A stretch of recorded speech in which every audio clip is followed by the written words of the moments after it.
दरभंगा जिलाधिकारी ने किया सदर प्रखंड व अंचल कार्यालय का औचक निरीक्षण। दाखिल खारिज के लंबित मामलों को ससमय निष्पादन करने के दिए निर्देश। बुधवार को जिलाधिकारी राजीव रोशन के द्वारा दरभंगा सदर प्रखंड व अंचल कार्यालय का निरीक्षण किया गया। अंचल कार्यालय के निरीक्षण में दाखिल खारिज की स्थिति संतोषजनक नहीं पाई गई। दाखिल खारिज के काफी मामले लंबित पाए गए, जिसके लिए दोषी 2 कर्मचारियों के विरुद्ध प्रपत्र क गठित करने का आदेश दिया गया। साथ ही संबंधित कार्यालय सहायक को कार्य संस्कृति में सुधार लाने की चेतावनी दी गई। अंचलाधिकारी स्तर पर भी अनेक मामले लंबित पाए गए, जिसके लिए खेद व्यक्त किया गया। जिलाधिकारी द्वारा प्रखंड एवं अंचल कार्यालय परिसर का भ्रमण कर संपूर्ण कार्यालय परिसर का जायजा लिया गया तथा प्रखंड विकास पदाधिकारी को कार्यालय परिसर की साफ सफाई एवं संचिकाओं के रखरखाव पर ध्यान देने का निर्देश दिया गया। बिहार सरकार के द्वारा लोक कल्याणकारी नीतियों का क्रियान्वयन किया जा रहा है।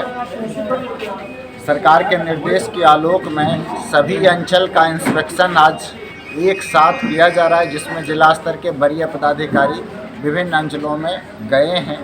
उद्देश्य यही है कि जो आरटीपीएस के मामले हैं, जो जमाबंदी निर्धारण का मामला है या म्यूटेशन का, एलपीसी का मामला है, वो सब निर्धारित समय सीमा में उसमें आदेश पारित हो और गुणवत्तापूर्ण आदेश पारित हो।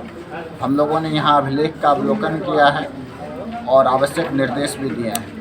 जो चेंजेस देखने में आया है कि जो जाति आय आवासीय के मामले हैं जो आरटीपीएस से होते हैं, उसमें सुधार दिखा है। आज के समय में जो भी मामले हैं, कोई भी निर्धारित समय सीमा के बाद लंबित नहीं है, लेकिन ज़रूरत इस बात की है कि इसे और तेज़ गति से किया जाए। कई बार जो लाभुक होते हैं, कई बार आवेदक होते हैं, वो काफ़ी कम समय में उन्हें ज़रूरत रहती है, लेकिन साथ में जो म्यूटेशन के मामले हैं उसमें बहुत सारे मामले अभी भी लंबित हैं, जो खेदजनक है।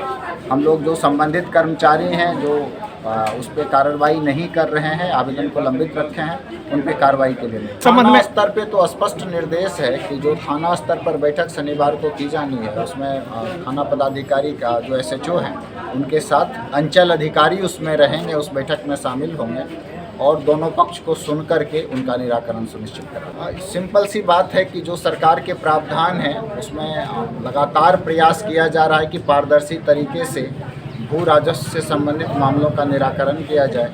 मैं लोगों से अपील यही करना चाहूँगा कि लोग अपने दस्तावेज को अपडेट करके रखें। जो पूर्वज के नाम से बहुत सारी जमाबंदी है उसको अद्यतन करा लें। बहुत सारे जमाबंदी में खाता, खेसरा या भूमि का रकबा नहीं है। कुछ ऐसे भी मामले देखने में आए जिसमें कई सारा खेसरा दे दिया गया है और मिल जुमले रकबा का जिक्र कर दिया गया है, जिससे उसके निराकरण में दिक्कत होती है और ये समझ में नहीं आता है कि ये रकबा किस किस खेसरा में कितना कितना है। इसके लिए नापी प्रतिवेदन लगा करके संलग्न करने की ज़रूरत होती है। जो म्यूटेशन के मामले हैं, वैसे मामलों में जो विक्रेता है, विक्रेता के नाम से जमाबंदी नहीं होने से भी और जो विक्रेता है उसका जमाबंदीदार से संबंध या ट्रांजैक्शन का जो प्रक्रिया है वो स्पष्ट नहीं होने से भी विलम्ब होता है। जो भी लोग आवेदन कर रहे हैं उन्हें थोड़ा सा रेवेन्यू लॉज के बारे में शिक्षित भी होने की ज़रूरत है और इसके लिए अंचल अधिकारी लगातार प्रचार प्रसार करें। हम लोग ये निर्देश देना चाहते हैं कि विक्रेता का जमाबंदीदार से संबंध स्पष्ट हो कि क्या वो दर केवाला के माध्यम से विक्रय हुआ है या उसके पूर्वज है, तो बंसावली लगा करके उनको देना चाहिए। और दर केवाला है तो पूर्व के जो केवाला हैं उसकी कॉपी भी संलग्न करके देने से जो म्यूटेशन के मामले हैं जल्दी निष्पादित हो सकता है।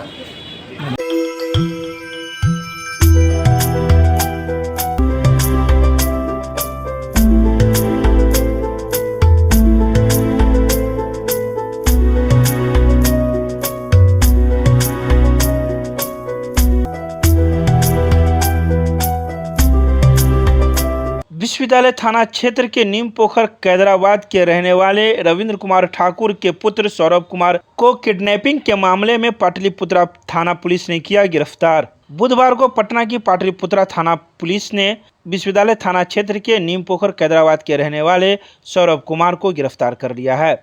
बताया जाता है कि सौरभ कुमार पर किडनैपिंग का आरोप लगा हुआ है, जिसको लेकर पाटलिपुत्रा थाना में 231/2022 मामला दर्ज है। वहीं बताया जाता है कि जो मद्य निषेध के द्वारा जो दीवारों एवं पोलों पर जो टोल फ्री नंबर लिखा जाता है, उसका काम राजू नामक व्यक्ति पटना के माध्यम से पेटी कॉन्ट्रैक्ट के रूप में दरभंगा के कठलवाड़ी के रहने वाले कृष्णनंदन ठाकुर के पुत्र राहुल ठाकुर को दिया था, जिसके बाद राहुल ने दरभंगा सहित कई अन्य शहरों में भी दीवारों एवं पोलों पर उस मद्य निषेध के टोल फ्री नंबर को लिखवाया था।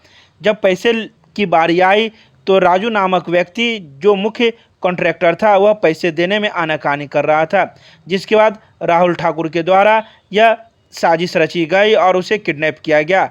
किडनैप के दौरान उसे पटना से स्कॉर्पियो में बैठाकर उसे सीतामढ़ी ले जाया गया, जो स्कॉर्पियो सौरभ कुमार का बताया जाता है। वहीं पुलिस के दबाव के कारण उसे सीतामढ़ी में ही राजू को छोड़ दिया गया। तो वहीं अब पुलिस इस मामले की तहकीकात में पूरी रूप से जुट गई है। केमिस्ट्री क्लासेज रुहेलागंज सब्जी मंडी कैदराबाद दरभंगा। हमारे यहाँ होती है IIT, JEE, medical, 11, 12, BSc honours और सब्सिडरी की पूरी पढ़ाई। संपर्क करें डॉक्टर जय कुमार। मोबाइल नंबर है 9470278724। सदर अनुमंडल पुलिस पदाधिकारी कृष्णनंदन कुमार ने किया महिला थाने का औचक निरीक्षण। मंगलवार को किए गए औचक निरीक्षण में वहां के कार्यों की समीक्षा की गई, साथ ही कई दिशा निर्देश भी दिए गए। अभिलेखों का भी अवलोकन किया गया। महिला थाना दरभंगा का निरीक्षण करने पहुंचे सदर अनुमंडल पुलिस पदाधिकारी कृष्णनंदन कुमार ने बताया कि पुलिस मुख्यालय बिहार पटना के निर्देश के आलोक में महिला थाना दरभंगा का निरीक्षण किया है। वहां सारे अभिलेखों का भी अवलोकन किया है। लंबित कांडों का त्वरित कार्रवाई करने तथा महिला उत्पीड़न संबंधित मामलों की गंभीरता से कार्रवाई करने का भी निर्देश दिया है एवं स्पीडी ट्रायल के तहत सजा दिलाने सहित अन्य कई निर्देश दिए गए हैं। हम लोग पुलिस मुख्यालय बिहार पटना के आदेश से निरीक्षण कर रहे हैं और इनके सारे अभिलेखों का हम लोग अवलोकन कर रहे हैं। अभी तो अवलोकन किया जा रहा है, इंस्पेक्शन किया जा रहा है। निरीक्षण के उपरांत लंबित मामलों में दिशा निर्देश दिया जा रहा है कि त्वरित कार्रवाई करें, महिला उत्पीड़न पर गंभीरता से कार्रवाई करें और स्पीडी ट्रायल के तहत सजा कराने का प्रयास करें ताकि महिलाओं पर कोई अत्याचार उत्पीड़न ना हो सके।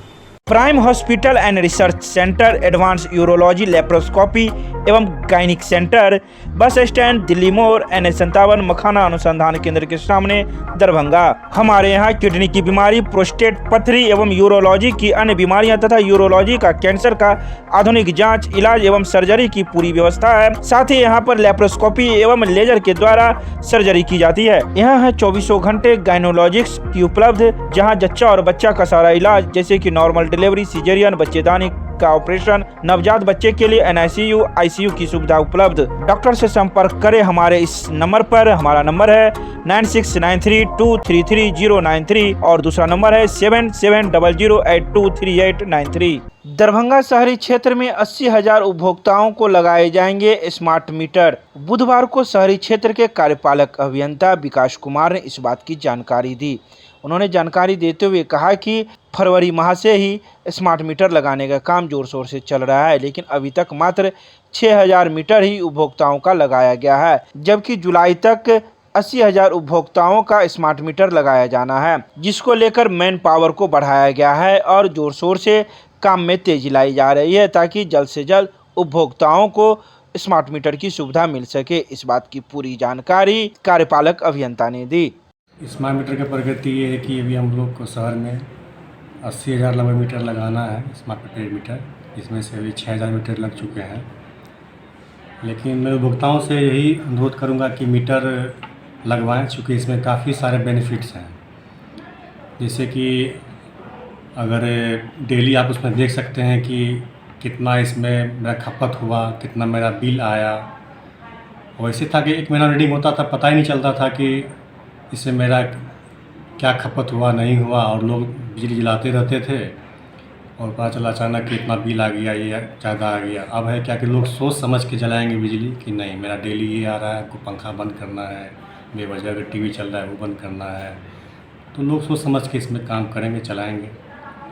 और इसमें एक इस ऐप है बिहार बिजली स्मार्ट ऐप, उसी से आप लोग या नॉर्थ बिहार का साइट है nepdcl.co.in, आप उस पर रिचार्ज करें। इसके अलावा और कहीं से रिचार्ज ना करें।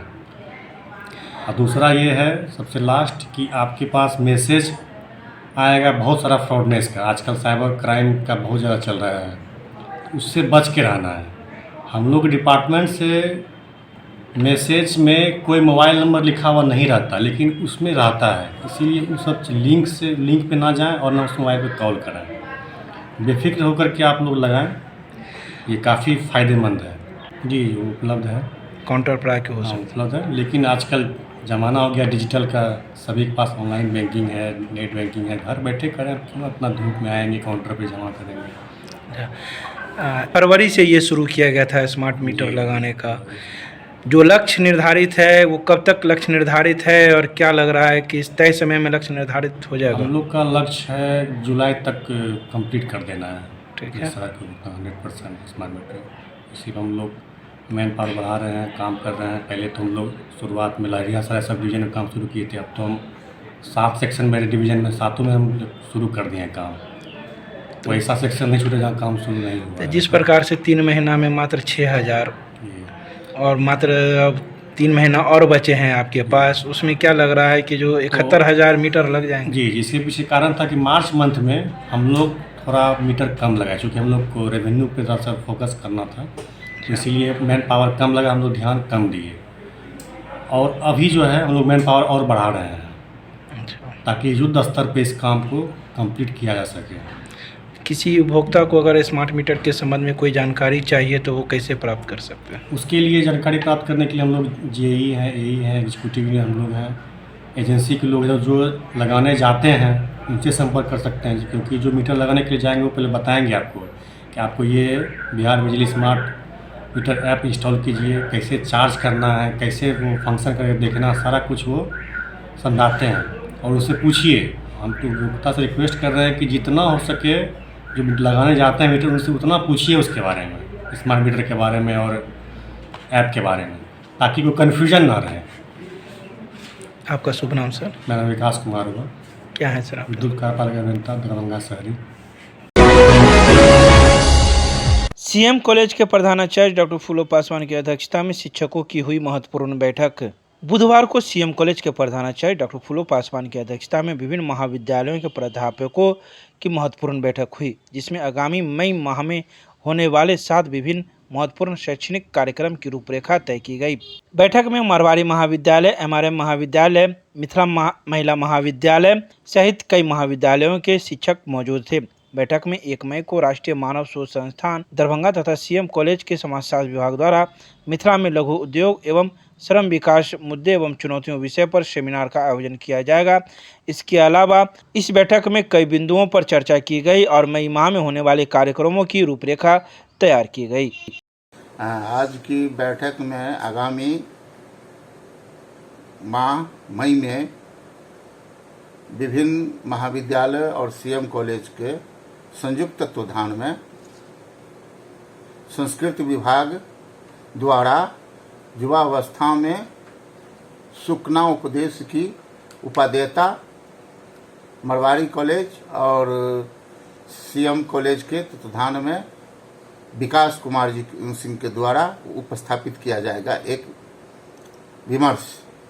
दूसरा है मारवाड़ी कॉलेज के समाजशास्त्र तथा सीएम कॉलेज के संस्कृत विभाग द्वारा भगवान बुद्ध और कार्ल मार्क्स पर सामूहिक विमर्श पर एक परिचर्चा की जाएगी, ऑनलाइन या भौतिक उपस्थिति। तीसरा है मारवाड़ी कॉलेज तथा एमआरएम कॉलेज के समाजशास्त्र विभाग द्वारा संयुक्त तत्वाधान में उच्च शिक्षा में महिलाओं के बढ़ते कदम पर सामूहिक विमर्श, ऑनलाइन या ऑफलाइन। सीएम कॉलेज के संस्कृत विभाग तथा एमआरएम कॉलेज हिंदी विभाग के द्वारा शोध प्रविधि मुद्दे एवं चुनौतियों पर एक व्याख्यानमाला का आयोजन किया जाएगा। 5वां है सीएम कॉलेज के संस्कृत विभाग द्वारा नालंदा विश्वविद्यालय के पूर्ववाहक भिक्षु जगदीश कश्यप पर विचार विमर्श, उनके चिंतन को उपस्थापित करना। एमआरएम कॉलेज के इतिहास विभाग तथा मारवाड़ी कॉलेज के समाजशास्त्र विभाग द्वारा ज्योति प्रभा और डॉक्टर सुनीता कुमारी के द्वारा गांधी और अंबेडकर के सामाजिक विचारों की प्रासंगिकता पर एक विचार गोष्ठी का आयोजन। मखाना अनुसंधान केंद्र में कौशल्या फाउंडेशन के द्वारा आयोजित एक दिवसीय कार्यशाला का दीप प्रज्वलन कर सांसद ने किया शुभारंभ। बुधवार को दरभंगा के सांसद डॉक्टर गोपाल जी ठाकुर ने भारत सरकार के CSS स्कीम के तहत दरभंगा स्थित मखाना अनुसंधान केंद्र में कौशल्या फाउंडेशन द्वारा promotion of FPOs for makhana development विषय पर आयोजित एक दिवसीय कार्यशाला का दीप प्रज्वलन कर शुभारंभ किया। इस दौरान सांसद ने कहा कि FPO केंद्र सरकार द्वारा एक महत्वाकांक्षी योजना है। उन्होंने कहा कि कृषि भारतीय अर्थव्यवस्था की रीढ़ है और यह योजना सिर्फ इस रीढ़ को मजबूत नहीं करेगी वरना उन्नत कृषि और संगठन के माध्यम से मखाना कृषकों को आत्मनिर्भर बनाकर प्रधानमंत्री के आत्मनिर्भर भारत के सपनों को साकार करेगी। तो वहीं इस कार्यशाला में मखाना अनुसंधान केंद्र के कई कर्मी एवं किसान मौजूद थे।